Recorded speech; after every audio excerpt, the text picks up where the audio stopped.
Hai semua, apa kabarnya? Doa saya adalah kita semua selalu dalam keadaan sehat ya. Tema kali ini memaparkan suatu evolusi tentang perempatan harmoni di Jakarta Pusat. Pembahasan dimulai dari dokumentasi tahun 1739 atau sekitar 3 abad yang lalu. Hal istimewa pada konten kali ini adalah berlimpahnya dokumentasi yang tersedia. Jadi, kita semua bakal dimanjakannya. Dengan demikian, bahasan tentang kawasan harmoni ini sengaja saya bagi dalam 2 episode. Yuk, langsung kita mulai saja ya.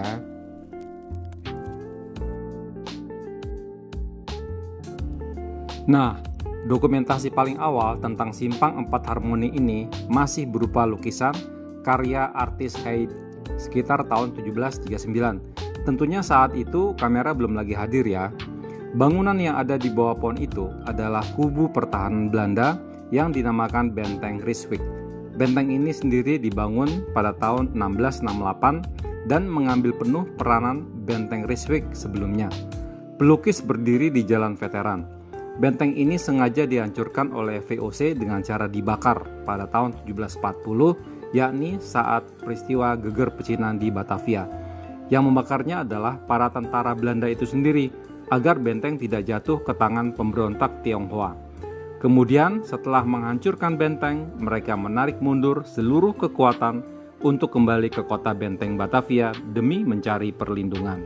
Saat lukisan ini dibuat, ada 2 buah perahu yang sedang melayari kanal Molenvliet dan membawa muatan seperti buah kelapa. Memang kanal ini biasa dilayari oleh berbagai ukuran perahu untuk mendistribusikan barang dan transportasi bagi penduduk Batavia. Perhatikan tebing kanal sudah dirapikan dengan cara diturap dengan menggunakan batang kayu berprofil kotak. Jalan yang ke kanan adalah masuk ke Jalan Gajah Mada, dan saat lukisan ini dibuat, Gedung Harmoni belum lagi dibangun. Inilah dokumentasi tertua tentang kawasan Harmoni. Dokumentasi berikutnya adalah karya Johannes Rah, yaitu seniman dari negeri dongeng Denmark. Di sisi kiri pada lukisan yang dibuat pada tahun 1770-an ini adalah pos jaga berukuran kecil yang dibangun pada tahun 1741 untuk mengganti benteng Rijswijk yang dibumi hanguskan saat kerusuhan Cina tahun 1740 di Batavia. Meskipun kecil, pos jaga ini bukan kaleng-kaleng ya, karena ia sudah dilengkapi dengan 8 meriam yang pada lukisan ini arah meriam itu ada yang mengarah ke Jalan Majapahit serta Jalan Juanda atau Jalan Veteran. Sebagai perbandingan, saya lampirkan juga pos jaga yang dilengkapi meriam di Simpang 3 antara Jalan Kalibesar Barat dengan Jalan Kopi di Jakarta Barat, di mana pos jaga ini juga mengawasi orang yang lalu lalang menyeberangi jembatan Middelpunt. Jadi jelas ya, benteng sudah berubah jadi pos jaga. Perlu diketahui bahwa lokasi pos jaga ini adalah tepat di atas lokasi dari benteng yang digantikannya. Daerah di sekitar benteng ini dinamakan Jaga Monyet yang terletak di hook Jalan Suryo Pranoto serta Jalan Gajah Mada. Sedangkan pagar yang dilapisi oleh batang pohon dengan daun yang dibentuk seperti kotak itu adalah bagian dari suatu rumah besar yang nantinya akan dibangun Des Indes Hotel yang sekarang menjadi Duta Merlin. Pelukis mengarah ke Jalan Gajah Mada sekaligus Jalan Hayam Wuruk. Ada jembatan kayu yang menghubungi kedua sisi kanal Molenvliet ini. Perlu diketahui bahwa jembatan tersebut sudah ada pada lukisan karya artis Haid yang dibuat pada tahun 1739. Pada saat itu kanal Molenvliet ramai dilayari oleh perahu yang berukuran kecil hingga sedang.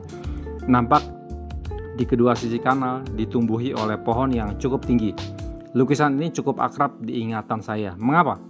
Karena lukisan ini dimuat pada buku pelajaran sejarah untuk jenjang pendidikan sekolah dasar SD di Jakarta, di mana pada saat saya duduk di kelas 3 atau kelas 4 SD sekitar tahun 1974-1975. Dokumentasi nomor 3 tertua adalah lukisan artis Van de Velde sekitar tahun 1844-1845. Pelukis berdiri di mulut Jalan Majapahit mengarah ke perempatan Harmoni dan Jalan Gajah Mada.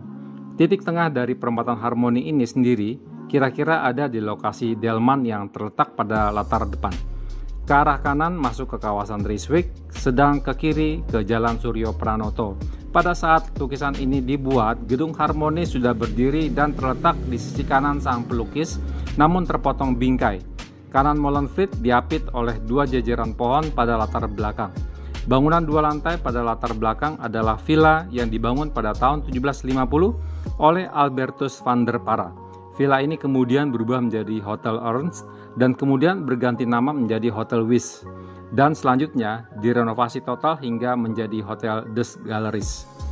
Pada tahun yang sama, seniman Van de Velde juga melukis kawasan Harmony dengan fokus utama adalah gedung De Harmony yang saat itu belum lagi dilengkapi fronton. Di sisi kanan lukisan, nampak 5 orang pria pribumi sedang berbincang-bincang serius. Terakhir adalah tentang lukisan artis tahun 1863 dengan fokus masih sama, yaitu Société Harmony, di mana pada saat itu gedung ini sudah dilengkapi fronton. Sementara itu, seorang pekerja sedang menyirami jalan yang berdebu. Diperkirakan saat itu sedang musim kemarau.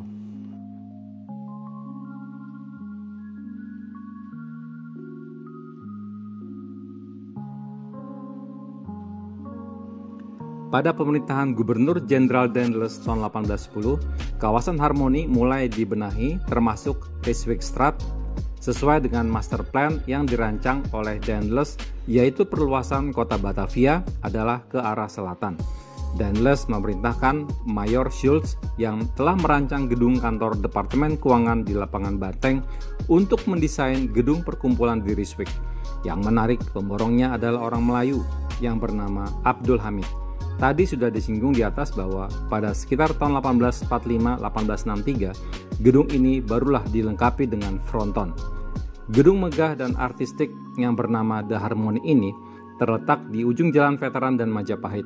Seperti Société yang lain, gedung ini juga dilengkapi oleh kamar bola, kalau sekarang adalah ruang bowling. Gedung ini mulai dikerjakan pada tahun 1810 dan setelah operasional digunakan sebagai tempat perkumpulan dan pesta bagi orang-orang Belanda. Namun setelah rampung, justru Raffles lah yang meresmikan gedung ini pada tanggal 18 Januari 1815. Pendirian gedung ini sendiri diprakarsai bukan oleh Daendels, namun oleh Gubernur Jenderal Rainer de Klerk tahun 1776. Tercatat bahwa The Harmony Batavia adalah gedung perkumpulan tertua di benua Asia. Mantap! Sekitar bulan April 1985, gedung Harmony dirobohkan untuk pelebaran jalan dan tempat parkir kantor sekretariat negara. Dua kata yang cocok untuk ini, sayang sekali. Lokasi gedung Harmony ini cukup ideal karena tak jauh dari lokasinya hadir Hotel Ernst yang kemudian menjadi Hotel Wyss. Ada Marine Hotel yang nantinya berubah menjadi pos Parbank, dan ada juga Hotel des Indes. Maksudnya adalah tamu dari ketiga hotel tersebut merupakan captive market bagi pengelola The Harmony. Karena dari hotel ke Harmony mereka cukup jalan kaki saja. Selain itu, akses ke tempat perkumpulan ini juga mudah dicapai, termasuk oleh moda transportasi tram kuda yang pada tahun 1883 dimodernisasi menjadi tram uap. Kalau kota Jakarta sering banjir, itu sebenarnya bukan hal baru ya.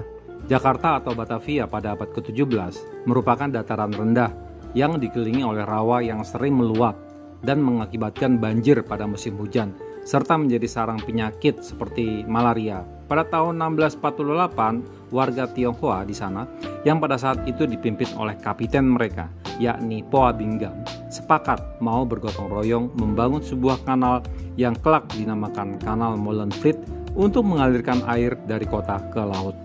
Meskipun sudah ada Kanal Molenvliet, namun banjir besar kembali melanda kota Batavia pada tahun 1872, bersamaan pada masa kepemimpinan Gubernur Jenderal James Loudon. Penyebabnya sama seperti sebelumnya, yakni curah hujan yang tinggi sehingga air sungai meluap. Saat itu fungsi kanal kembali terganggu karena selalu tersumbat oleh sampah, tanah, lumpur, serta pasir. Padahal upaya pembersihan kanal sudah sering dilakukan, namun tetap saja tidak membantu. Masalahnya, tumpukan lumpur yang dibersihkan itu tetap saja dibiarkan menggunung di tepi kanal. Kok bisa ya? Akibat banjir, maka jalur tram jadi tidak kelihatan. Hal itu berakibat operasional tram kuda menjadi terganggu.